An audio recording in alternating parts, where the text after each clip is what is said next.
করে আসলেন, কি করে এসেছেন, আমরা এটা জানতে চাই। এইভাবে রেল কানেকশনের কথা বলা হয়েছে। বাংলাদেশের 1800 কিলোমিটারের মতো রেল লাইন তারা স্থাপন করবেন। ট্রানশিপমেন্ট নিয়ে অনেক আগে থেকে বিএনপি সরকারের আমলে, আগের আমলে 90 এর দশক থেকে এটা নিয়ে অনেক কথা হয়েছে। ট্রানজিট ভারতকে দেয়া হবে না, এটা ছিল বাংলাদেশের অবস্থান। আজকে ট্রানজিট মানে হচ্ছে আপনার মধ্য দিয়ে এক রাষ্ট্র থেকে আরেক রাষ্ট্রে যাওয়া।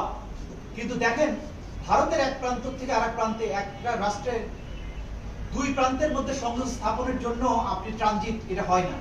আপনি যেটা দিয়েছেন সেটার নাম হচ্ছে করিডোর।